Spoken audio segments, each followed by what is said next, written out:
আসসালামু আলাইকুম সবাইকে। আজকে আমরা যে জিনিসটা নিয়ে কথা বলবো এটা হচ্ছে পিটিএ এক্সামের রিপিট সেন্টেন্স নিয়ে। রিপিট সেন্টেন্স হচ্ছে আপনার রিড অ্যালাউডের পরই এই কোশ্চেনটা আসবে আপনাদের এক্সামে, এবং এটা হচ্ছে পিটিএ এক্সামের মোস্ট ইম্পর্টেন্ট একটা পার্ট। কী জন্য? কারণ বলে আপনাদেরকে দেখাই। এখানে দেখেন মার্কসের একটা ডিস্ট্রিবিউশন দেখিয়েছে এখানে। এটা হচ্ছে একটা ডেমো মার্কেট ডিস্ট্রিবিউশন, এরকম নাও থাকতে পারে, হয়তো বা 5 মার্কস কম বেশি হতে পারে আর কি। সেক্ষেত্রে দেখেন রিপিট সেন্টেন্সে ওরা বলেছে যে 10 থেকে 12টা কোশ্চেন থাকবে পরীক্ষায়। এই সেক্ষেত্রে হচ্ছে আপনার দেখেন লিসেনিংয়ে এটার মার্কস আছে হচ্ছে 20, এবং হচ্ছে স্পিকিংয়ে মার্কস আছে হচ্ছে 32। ইন টোটাল রিপিট সেন্টেন্সে আপনার মার্কস থাকবে হচ্ছে 52। এটা কিন্তু আপনার ধরেন যে 4টা পার্ট যদি আপনি চিন্তা করেন, সেক্ষেত্রে হচ্ছে 360 মার্ক টোটাল, 90 করে ইচ যদি আমি চিন্তা করি, সেক্ষেত্রে আপনার রিপিট সেন্টেন্সে আপনার মার্কস থাকবে হচ্ছে 52। এখন অনেকে হচ্ছে রিপিট সেন্টেন্সের দ্বারা হচ্ছে ভালো নাম্বার আসে, অনেকে রিপিট সেন্টেন্সের জন্যই নাম্বার খারাপ আসে। এখন আমি আপনাদেরকে বলি কী জন্য আপনার নাম্বারটা খারাপ আসতে পারে। আপনি যখনই রিপিট সেন্টেন্সের কোশ্চেনটা সলভ করতে থাকবেন, তখন হচ্ছে মোস্ট অফ দ্য টাইম আপনার হচ্ছে দেখা যাবে যে আশেপাশে যারা আছে সবাই কিন্তু তখন স্পিকিং পার্টটা দিতেই থাকবে, কেউ কিন্তু তখন বসে থাকবে না, একটা নয়েজ থাকবেই আপনার। আর রিপিট সেন্টেন্সে ওরা যখনই হচ্ছে মানে অডিওটা প্লে করে, অডিওটা শেষ হওয়ার সাথে সাথে আপনাকে বলতে হবে। এখন অনেকে কি করে, ফোকাস ঠিক মতো না থাকার কারণে দেখা যায় যে যখন শুনেছে, শোনার সাথে সাথে হয়তো বা ভুলে গিয়েছে, আবার হয়তো বা আমি যখন কোনো কিছু একটা ওয়ার্ড মিস করে যাই, তখন কিন্তু আমাদের নিজেদের মধ্যে কিন্তু একটা গিল্টি ফিল হয় যে না, আমি একটা ভুল বলছি বা এরকম কিছু। তখন আমরা থেমে যাই বা ফ্লুয়েন্সিটা নষ্ট করে ফেলি আমাদের নিজেদের, তখন কিন্তু আমাদের মার্কসটা কম আসে। এখন আপনাদেরকে দেখে কিভাবে আপনারা নিজেরা প্র্যাকটিস করবেন repeat sentence.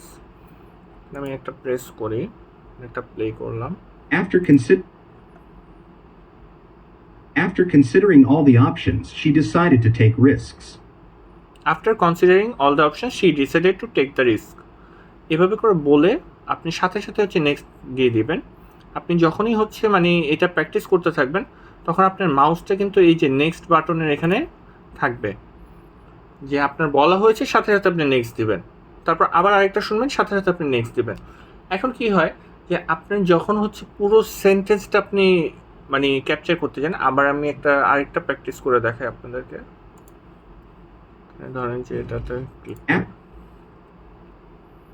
The full list of undergraduate programs can be found on the website. The full list of undergraduate program can be found in the website. এখন ধরেন যে আপনি এটা বলার সাথে সাথে আমার কিন্তু ওদের বলতে 4 সেকেন্ড লেগেছে, আমারও কিন্তু বলতে এই 2 থেকে 3 বা 4 সেকেন্ডই লেগেছে হাইয়েস্ট গেলে। বলার সাথে সাথে আমি নেক্সট দিয়ে দিব, আর একদম ফ্লুয়েন্টলি একসাথে বলতে হবে জিনিসটা। আর এখন কি হয় যে ধরেন যে আপনার এখানে আমি কিন্তু দেখালাম যে সাপোজ ধরেন যে আপনার 10টা কোশ্চেনে আসলো। এখন অনেকের কি হয় যে আপনার পুরো সেন্টেন্সটা অনেকে শুনতে পারে না, বা মাঝে মধ্যে হচ্ছে দেখা যায় যে এখানে কিন্তু অনেক ধরনের ভয়েস আছে, আপনি এখানে র্যান্ডম দিয়ে নিলে দেখা যাবে যে The full list of undergraduate programs can be found on the website. হ্যাঁ, এখন ধরেন যে এরকমভাবে আপনার বিভিন্ন ভয়েস আছে, এই বিভিন্ন ভয়েসের কারণে কি হয় যে আপনি ধরেন যে এরকম একটা ভয়েসে ওরা বললো যেটা আপনি ক্যাপচার করতে পারলেন না, বা আপনি নয়েজের জন্য আপনি কয়েকটা ওয়ার্ড মিস করে গেলেন, বা আপনার কনসেন্ট্রেশন চলে গেল। তো আপনি কি করবেন, আপনার ধরেন যে 2-3টা ওয়ার্ডও যদি ওটার থেকে মনে থাকে, আপনি সাথে সাথে বলে আপনি নেক্সট দিয়ে চলে যাবেন। ধরেন যে এখানে আমি সাপোজ ধরেন যে এটার অ্যান্সারে দিলাম the full list of undergraduation program. আচ্ছা, ওকে, আন্ডারগ্র্যাজুয়েট প্রোগ্রাম, ওকে, এটা আমি কপি করে নিই, কপি করে একটা ওয়ার্ড ফাইলে দিলাম। হ্যাঁ, এখন ধরেন যে আপনার এই পুরো সেন্টেন্স, এই পুরো ওয়ার্ডগুলো আপনার মনে নেই, আপনি জাস্ট হচ্ছে মনে আছে programs can be found on the website. আপনি জাস্ট এতটুকু বলেন, এতটুকু যদি আপনি ঠিক মতন বলতে পারেন ফ্লুয়েন্টলি, সেক্ষেত্রে কিন্তু আপনার 90-র মধ্যে দেখা যাবে যে আপনার মার্কস থাকবে 80-র মতো। আর সেক্ষেত্রে এই জন্য আমি বলি যে আপনি ধরেন যে কোনো কিছু ভুলে গিয়েছেন, বা এখানে ওয়েবসাইটের জায়গায় আপনার সাপোজ ধরেন আপনার মনে আছে ওয়েবসাইট না, অন দ্য পেপার। হ্যাঁ, programs can be found on the paper. এভাবে বলেন, সমস্যা নেই আপনার যদি একটা দুইটা সেন্টেন্সে যদি ভুলেও যান কোনো প্রবলেম নেই, আপনি ফ্লুয়েন্টলি বলতে হবে আপনাকে, এটা আপনার মাথায় রাখবেন এই ক্ষেত্রে। আর ধরেন যে এখানে 10টা কোশ্চেনের মধ্যে যদি আপনার ধরেন যে আপনি যদি সাপোজ ধরেন যে 5টাতে যদি 70 পান আর বাকিগুলোতে ধরেন যে আপনি 40 বা 50 এরকম পেয়ে গিয়েছেন, তো সেক্ষেত্রে কী হবে জানেন, আপনার ফাইনালি মার্কসটা ওরা দিবে হচ্ছে 65 বা 67 এরকম মার্কস দেবে। আপনার যদি 3-4টা বা 5-6টাও যদি খারাপ হয়ে যায়, আপনার কোনো টেনশন নেওয়ার কিছু নেই। আপনি বাকিগুলো যদি ভালো মতন করে বলে আসতে পারেন, আপনি ওভারঅল একটা ভালো মার্কস পেয়ে যাবেন। আর এটাতে যেহেতু বেশি মার্কস ক্যারি করে, সো এটা নিয়ে আপনার সিরিয়াসনেসটাও বেশি থাকতে হবে। আর আপনি যখন হচ্ছে সাপোজ ধরেন আমি এখন বলার পর আমি 2-3টা ওয়ার্ড মিস চলে গিয়েছে বা কী হয়েছে না হয়েছে, আমি রেজাল্টটা দেখলাম যে আমি 70 পেয়েছি। 70 পাওয়ার পর আমি কী করলাম, নেক্সট দিয়ে আরেকটা প্র্যাকটিস করতে চলে গেলাম, বাট অ্যান্সারটা দেখলাম না। এটা কিন্তু আপনারা করবেন না। আপনারা অবশ্যই হচ্ছে যখনই প্র্যাকটিস করবেন সাথে সাথে হচ্ছে গিয়ে আপনার অ্যান্সারটা চেক করবেন যে এখানে কোন কোন ওয়ার্ডে আপনি ভুল উচ্চারণ করেছেন, বা আপনার ধরেন যে এখানে প্রোগ্রামস বলেছে বাট আপনি প্রোগ্রাম শুনেছেন, অ্যাসটা শুনেন নেই।